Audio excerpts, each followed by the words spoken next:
Good morning, everybody. It's time for the Saturday Conversation brought to you by our friends over at Tito's, America's favorite vodka.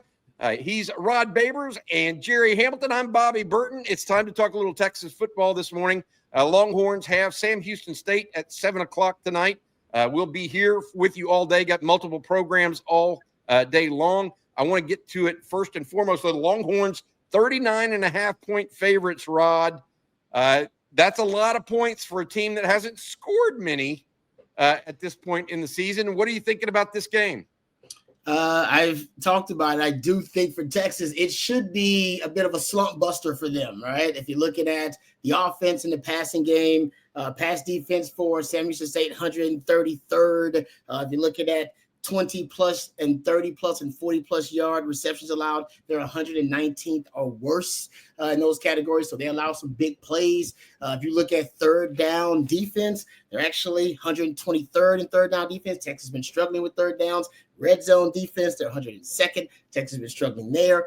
So this is for the Texas offense, certainly a game where they should be able to get a lot of things on track and build some confidence. And on the defensive side of things for Texas going up against Sam Houston State, I mean, their offense is struggling as much as Texas offense is actually in a lot of critical areas. They're one of the worst third down red zone offenses in college football. And I just do think it's going to be really tough for them to be able to make some plays on this Texas defense. I have actually predicting Texas defense going to get their first shutout of the season. So I do think Texas defense will have a hell of a day. It'll be all about the offense and how they can gain some confidence. Gerry, you have anything specific you're looking for in this game out of Texas? Yeah, clean. It sounds simple, but clean and fast start offensively. Texas needs to see the ball go through the hoop in my basketball terms, like early in this game. I can't tell you how imperative I think that is for Arch and for this offense, just to see the ball go through the basket, man, score a touchdown in one of your first two series of this game. It's just like that. That's the thing is when you're struggling with confidence, this thing goes one or two ways at the early in games. Either you have success and you start to turn the corner, or you sputter and struggle and the doubt gets to be more and more. It's kind of simple to say, but I think we're at a simple point with this team right now in a lot of ways. It's offensively, you don't have a lot of confidence.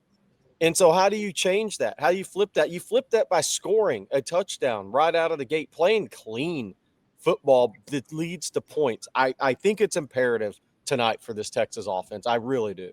I think so as well. Hey, before we go to our predictions, we've shared them with folks on our Friday afternoon live stream. But I want to ask you, Gerry, this is actually a pretty big weekend for recruiting, and I want to let fans know what's going on there for the Longhorns. Well, Derek Cooper, the five-star, we on Texas football five-star running back, the commitment out of Chaminade Madonna. He flew in with his family on Friday, so he will be there. Look, here's if there's the silver lining to Trey Wisner and Cedric Baxter not playing tonight, Derek Cooper gets to see a young running back get an opportunity at Texas. What do you want to do if you're a senior in high school? You want to, hey, can I play early? Well, yeah, Sark's be able to say, see James Simon, he came in here and he's done everything we asked to do and see what's happening for him. That can be you too. Pretty good weekend to have him on Derek Cooper on an official visit. Obviously, it's the bye week for Chaminade Madonna, so he got to fly out on a Friday morning with his family. It's a big defensive line weekend, and I'll tell you this is key. Before I get to Braylon Hodge, a linebacker who's of note, is James Johnson, obviously, was at the Miami-Notre Dame game. Like Derek Cooper from South Florida, I think those guys prefer to go out of state and do something different for college. They've both committed to Georgia, decommitted from there, and committed to Texas. But it's big to get him back. This is these guys' first time to see a Texas game, and their first game is a night game. Corey Wells, he may be the most important visit this weekend because while he needs a year, I think from a technical standpoint in college to kind of develop in that frame, he has a lot of upside. And Texas is fighting Auburn and Ole Miss really hard to keep him in the fold. Ole Miss is trying to get him on campus next weekend, I believe. Auburn's had him on campus. This is a big weekend because Auburn would also take his brother, who's a South Alabama linebacker commitment, but he's coming in with him, his brother, and his mom. So it's a big weekend there. Dylan Berryman, the nose guard out of Ouachita, was at Ole Miss last weekend. Apparently, he's going to go back to Ole Miss. I'm watching that one very closely to see what Texas does in that situation. I know they're battling all the way for Corey Wells. I know that. Obviously, Derek Cooper, James Johnson goes without saying. What's going to happen with Dylan Berryman? Obviously, Samari Matthews, a commitment. There's going to be a number of commitments from in-state at the game as well. Braylon Hodge, Michigan State linebacker commit, was offered Wednesday last week. He had told us, we broke the news, that he was planning on coming out potentially for the Sam Houston State game. Well, that's happening. He's in town. This will be an unofficial visit. He'll come back for a Texas A&M game weekend for his official visit. I think Texas leads Michigan in terms of the teams with the best chance to flip the linebacker from Michigan State. And then there's a number of 2027 prospects. A couple of those guys on this list probably won't end up making it in. There will be other guys that will make it in, though. That's just the way it goes Friday night. Somebody could roll an ankle. Transportation could fall through. They don't make it or something like that. Roll an ankle at a Friday night football game or something, have an injury, so they don't make it in. But it's going to be a really good visitors list. But key at running back with Derek Cooper, obviously, and really key at defensive line. And I'll say this. We have one guy that's committed elsewhere. I think he's not going to be the only guy. I think we could see 2 or 3, maybe 4 guys committed to other schools that show up in Austin Saturday night. One of them is a really big name that we'll leave until see if he shows up. All right, these are the predictions for the game later tonight. I went 56-0. Gerry, you had 52-13. Rod Babers, you also, like me, had a bagel out there for the Longhorns, 42-0. Jeff Howe, 38-0. Marcus Myers, 49-0. 5 shutouts is what, or 4 shutouts, excuse me. I'm looking at the outliers here, guys. Will Matthews, either 31-6. He's not feeling the offense right now. What do y'all make of these overall, Rod B? What do you think of those predictions in general? I actually hung out with Will Matthews not too long ago either, right before the season started, and he's got an up-close view of this team. He's on the sideline too. I think we should take some, we should take his opinion, all right, and treat it a lot more seriously because maybe he's on to something. If this offense can't score more than 31 versus Sam Houston State, though, I think Longhorn fans are going to be, I think Gerry, exactly. Some brown paper bags or something Longhorn is going to bring to the games. They're not going to like that. Texas is favored by 39.5. So we'll see. It starts tonight. ESPN Plus. It's not even on the SEC network. ESPN Plus, 7 o'clock. We'll talk about the other SEC games of note here in a minute, as well as a couple of national games of note. But first, I want to tell you guys about Tito's. Tito's handmade vodka is America's favorite vodka for a reason. It's known for great vodka, giving back, and doing good for dogs. So that's Tito's. Distilled and bottled by 5th Generation Inc., Austin, Texas. 40% alcohol by volume. Savor responsibly. Tito's, one of the sponsors here of the game day programming on Texas football. We appreciate them very, very much for their help. All right, big games coming, guys, in the SEC. 2 in particular that we want to spend some time on. Gerry, I'll start with you. Florida goes to Miami. Billy Napier is, I don't know if he's on his, if he's on his, what do they call the final walk before you're on death row? What's that called again? The long walk? Green mile? Green mile. I don't know what's going on there. For him, it's Gator bait. He is Gator bait right now. Bait, yeah. Well, Florida is a 8.5-point underdog to a Miami team that has looked absolutely terrific so far in this young season. What are your thoughts on that game, Gerry? I tell you what's interesting about this game. By the way, I'm picking Miami to win. I think Miami's offensive line is the real deal. And I think that is the power behind their team is their offensive line. And it's giving Carson Beck time to throw. Yeah. And now he still threw 2 picks last week. I still think he's a error waiting to happen with the football. He got one that should have been picked against Notre Dame. The kid made the catch of the year that will stand as the catch of the year probably. But the issue I have for Florida in this game is it's different, but it's similar. I mean, Lagway threw 5 interceptions last week. Where's his head at going into this game? I mean, 5 interceptions, and now you're going up against a team that can rush the passer. Ruben Bain can rush the passer. He's going to be a first-round pick. Miami did a really good job in the portal and secondary linebacker. They really improved their defense. And this game's at Miami. And, look, Miami, we make fun of Miami when things aren't going good because the three of us would be the only people there. Everybody else is on Lincoln Road and South Beach. But when they're winning, you saw what happened when a good team comes to town, Notre Dame. That place was an environment, even though it was at Hard Rock. Florida is going to be an environment for that game. And I like Miami. And the question here becomes, what does the score, and I'm not saying Florida's going to get absolutely blown out, guys, but if they get beat by 21, is Napier even coaching the Texas game? They've got I will say this. They've got a off week just like Texas. That's right. Before they start conference play. I think Jerry's point's correct. Miami favored by 8.5. Which way did you go on that game, Gerry and Rod? You too. What did you? I like Miami. I like Miami to cover. Rod B? Yeah, I think Jerry's right. Miami, their O-line is good. Their D-line looks better. They got 47 pressures so far. That's sixth at best in the Power 4. Pass rush win rate, they're second. Man, they can really rush back. Ruben Bain Jr. looks like he's going to be a top 15 pick for them. So Lagway doesn't deal with pressure well. You see LSU, he threw those 5 picks. 4 of those 5, I believe 4 of them came on 3rd and long situations. They got to try to stay out of those situations for Lagway's mental health. I'll take Miami.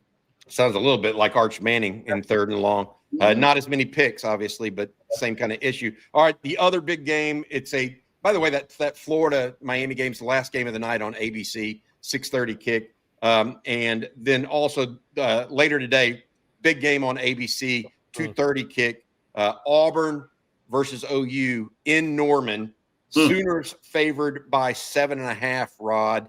Is this John Mateer or a John Mateer special, or is Jackson Arnold make every OU fan sick to their stomach with a punch to the gut? What do you think? Yeah, a lot of pressure on Jackson Arnold, right? Not only playing against his old team, but that's what Venables does, puts opposing quarterbacks under pressure. He is right now Oklahoma 46% pressure rate. That's a top 5 number. 49% blitz rate. That's a top 20 number. So they're going to come after Jackson Arnold. And he knows Jackson Arnold, that's when he's crumbled in the past for Oklahoma. Yep. And even this season is when he's under pressure. Just to give you a little number out there, Pro Football Focus, his grade under pressure, he's outside the top 100, but with a clean pocket, he's basically a top 20 quarterback is where they have him in terms of his grade. There's no way Brett Venables is going to allow him to have a clean pocket. Yeah. He's going to be under constant pressure. Now, can they cover the wide receivers for Auburn on the outside? Cam Coleman, Eric Singleton. That's going to be, I think, one of the great equalizers for Auburn. Can they get the ball to those guys on some of those vertical shots before the pass rush and pressure gets there? I'll take Oklahoma because John Mateer is just making plays. I think right now he's the betting favorite for the Heisman. He's just a playmaker, guys. Their running game isn't really impressive. They've averaging a little bit over 4 yards per carry, excluding sacks. They got 5 fumbles. I believe they got 5 turnovers on the season too. So if the turnover thing starts happening in this game, Auburn's defensive line and their run defense is pretty good. So if they shut them down, make them one-dimensional, and then Johnny Mateer's playing hero ball all game long, that could be a recipe for disaster. I'll take Oklahoma, but watch those turnovers and watch that Auburn rush defense. Could make things really interesting. Gerry, who are you going with? Yeah, I'm going with Oklahoma because here's the thing. If you watch the Auburn-Baylor game, and that's really your best look at Auburn this year, but it was game 1. How did Auburn beat Baylor? They ran 52 times for 307 yards. Arnold only attempted 17 passes in that game. Brent Venables isn't going to they're not going to rush for 300 yards in Norman against Brent Venables' defense. And on the flip side, Baylor threw for 419 in that game. Auburn had serious coverage issues in that game. It was tight end, it was wide receivers, it was running backs. I like Oklahoma because I just think the defense is going to be well prepared. And the way Auburn, the only thing I can really go on with Auburn, the Power 5 team they played, the way they won at Baylor is not going to be the way they could win the game at Oklahoma. So I'm going to take Oklahoma. All right. I will go, by the way, I didn't mention this. I'm going to go with Miami. And I'm going to go with OU in both those matchups to cover the spread. I feel like I feel like Florida is floundering right now, and I think that Oklahoma I just think they're a year ahead of Auburn, if that makes sense, on their comeback and have a better quarterback. A couple other games I want to mention in the SEC before we move to a national game, guys, if y'all don't mind. Tulane goes to Ole Miss. Tulane beat a pretty plucky Duke team last year. And let's see what they do going to Ole Miss. Plus, Ole Miss is not expected to have quarterback Austin Simmons. Yeah, that's Ole Miss now is still favored by 12.5, but I kind of soft circled that one. The other one I wanted to mention, and it also deals with a quarterback issue, is Lenore Sellers in South Carolina, who lost convincingly to Vanderbilt last week without Sellers for much of the game. Sellers is doubtful or questionable for the Missouri game in Columbia, Missouri this weekend. Missouri favored almost by double digits, 9.5 points.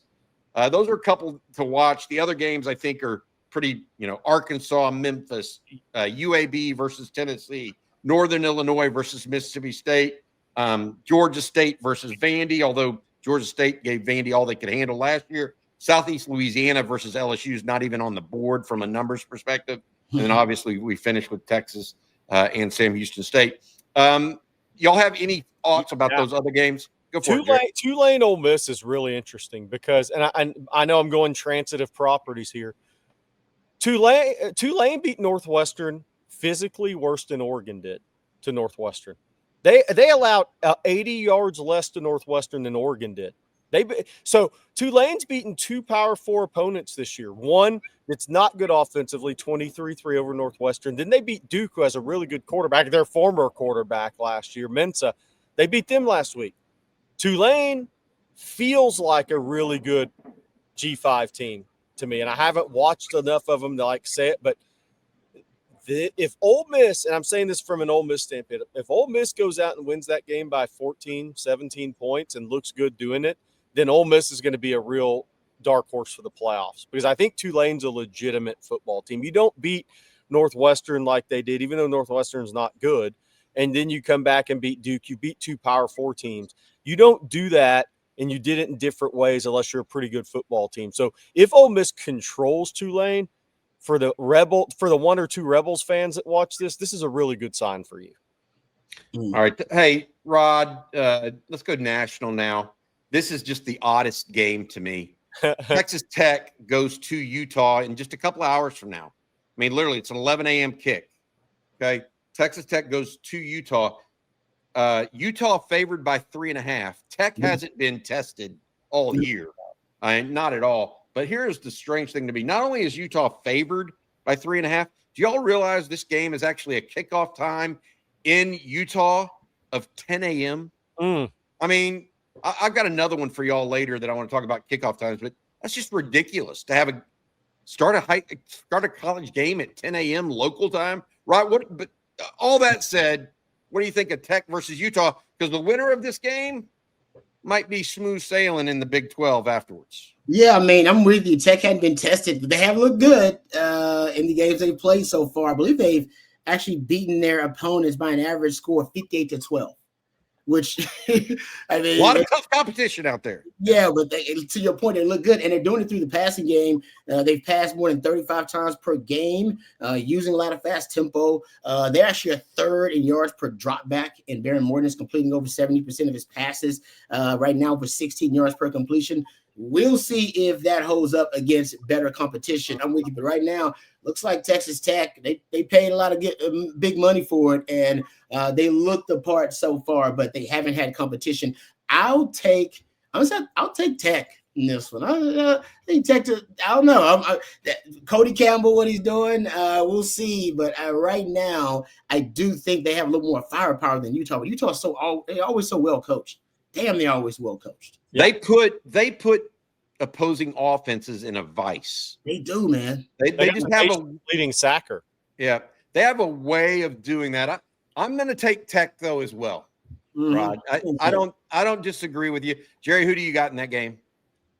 I'm just so we're different. I'm going to take Utah, but I think it's a complete coin flip. Utah field goal kicker 205 this year. Something to watch if it comes down to it. Oh, that is good. Yikes.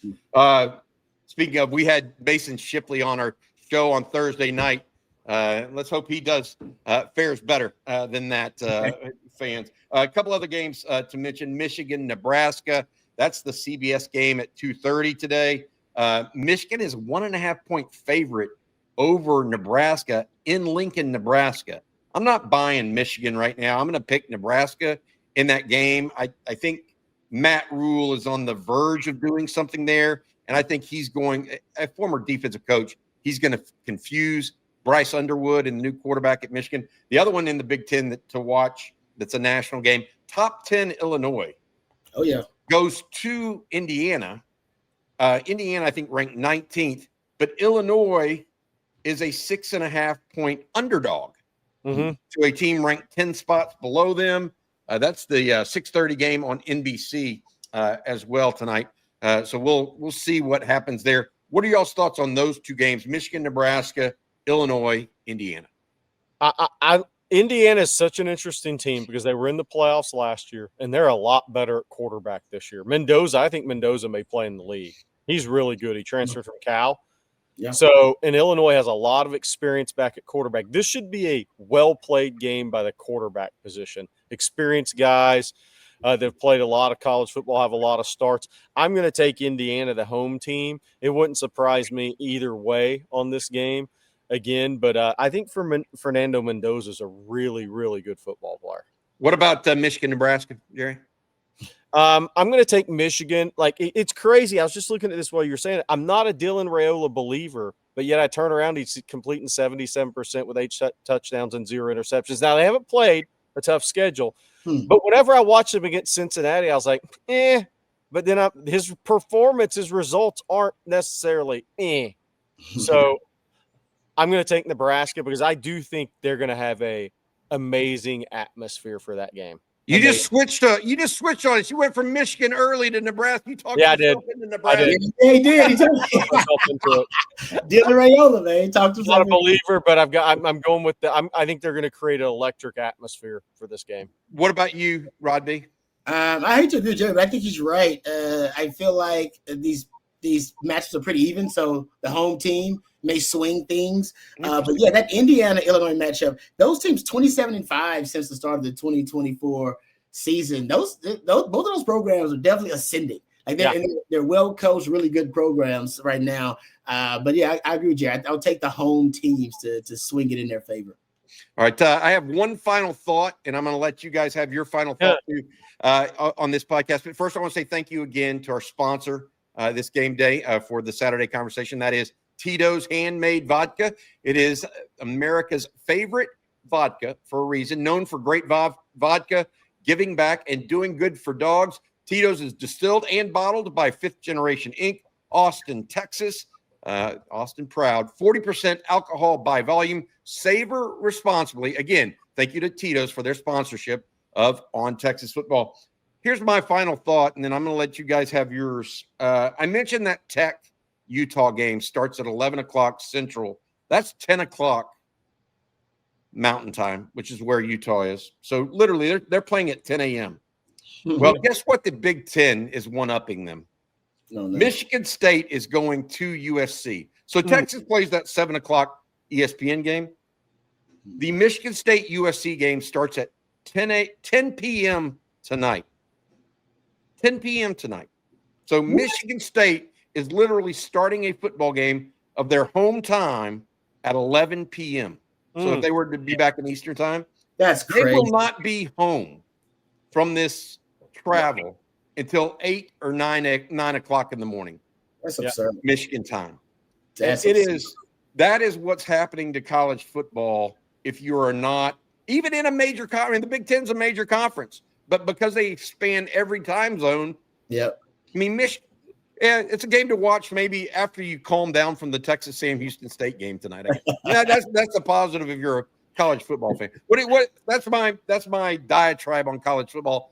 Rod, Gerry, y'all have any final thoughts today for the game? Yeah, no. Look, my final thought is,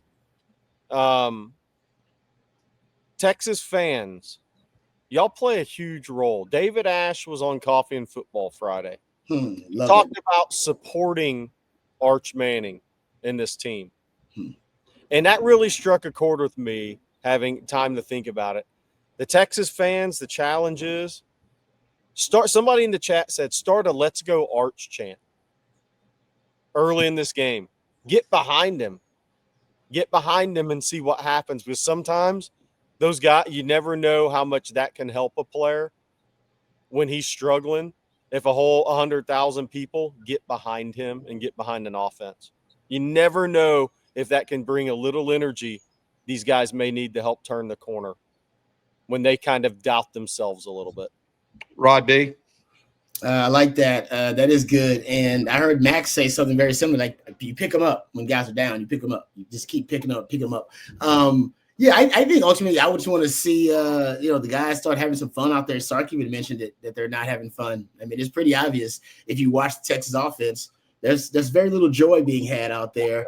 They're not celebrating because they're not making enough plays to celebrate. Everything seems like a relief, and Arch Manning is surviving quarterback right now rather than playing it. Playing implies joy. I'm playing a game, right?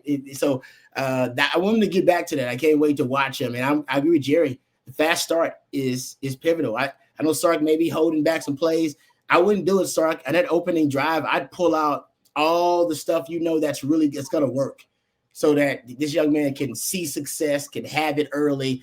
And you guys know, no matter whether you're hitting on a woman or whether you're starting a radio show, a good start, it'll send you over the top, right? A good start can ultimately make or break that situation. So I agree with Gerry, man. If Sark is truly dialed in, he will make sure that first drive, which isn't always successful, that they get success and points on that first drive early. Get the let's go Arch chance going, like Gerry said, and then let these guys find some joy in the game. That's what this game has got to be about for the guys.